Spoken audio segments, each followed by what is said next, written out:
Recently, I've seen creepy stories of mysterious creatures living in the depths of the Appalachian Mountains blow up on TikTok, so I wanted to share some stories I have of when I lived there. So, to set the scene, I used to have a house on the Maryland side of the Appalachian Mountains. We were pretty much completely stranded there, as the nearest neighbor was around 15 miles away, so we had to either go on huge supply runs to the nearest supermarket, which was even farther away, or hunt for food ourselves.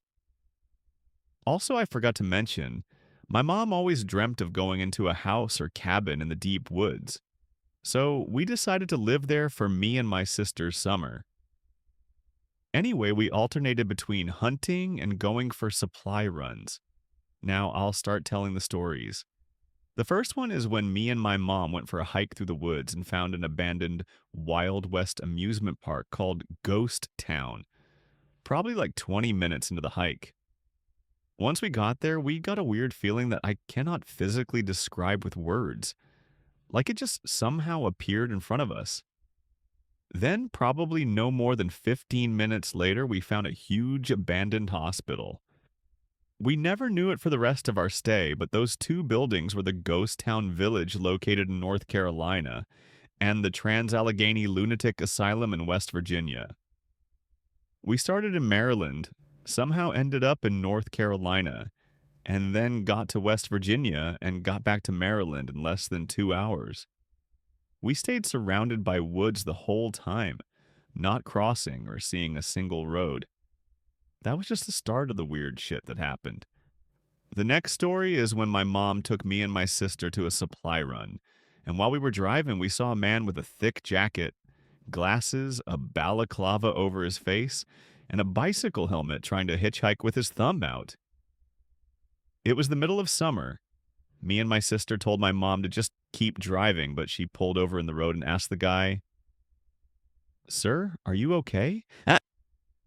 He didn't respond. "Why are you out here dressed like that?" The man finally spoke, but something was off. His voice didn't sound like it belonged to him. It was too high, like it was put through a voice changer. "Ma'am, can I get a ride?"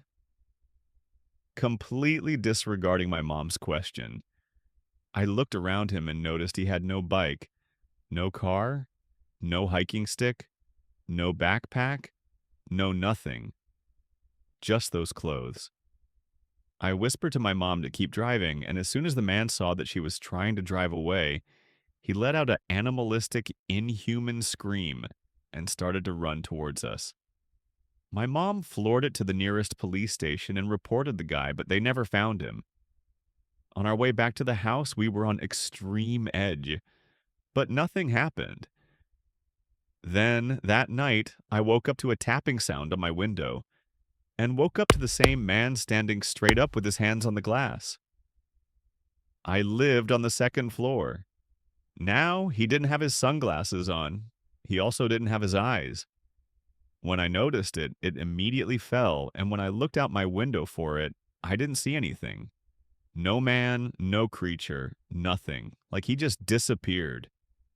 I was so shocked and scared I hid under my covers the rest of the night, even though I was 16 at the time. I peeked my head up occasionally to make sure he never came back. Then, in the morning, I told my mom about it, but it's not like she could do anything about it. The police would never find it, and my parents weren't going out there. This was terrifying, but nothing compared to the next story I forgot to mention. But we had a dog named Mac. He was a golden retriever and was super friendly and helped us retrieve the animal carcasses when we hunted. One day I was out hunting with my dad, and we killed a couple rabbits and sent Mac to go get them. But we heard him bark, like he was telling us to go to him instead. We walked over to where he was barking and saw a tree covered with dead, skinned rabbits, each with a shark stick through their head and their eyes removed with a weird symbol carved into the tree. We were speechless and covered our mouths in shock, and then we heard someone whisper to us, "Hey guys, come over here." We hooked up Mac to his emergency leash and ran as fast as we could to our house. I looked behind me for who whispered to us and saw a man with a huge smile on his face. and his eyes as wide as possible for a human to open them, staring at me, and then began to run towards us with a knife. My dad grabbed his hand pistol and shot him in the leg. He fell to the floor while yelling in pain. Once we reached the house, we called the police and told them about it, and they sent multiple officers to search the area but found nothing. Not the rabbits, no blood, no knife, no fingerprints, not even the rabbits we killed. For the next couple months, we stayed in a relative's house. None of us felt safe anymore, but my dad, the one who shot the crazy man, was the only one who insisted we stay. Said we could defend ourselves. Said it was just another crazy and that we should stay the rest of the summer. We agreed, but said if anything else weird or terrifying happens, we go to our house in the city. Then the final story is what made us finally move out. One Saturday, I woke up and saw my mom missing from the house. My dad and sister said she was just going on an errand and that she'll be back in the afternoon. Afternoon came and she got back. Nothing else eventful happened that day until night struck.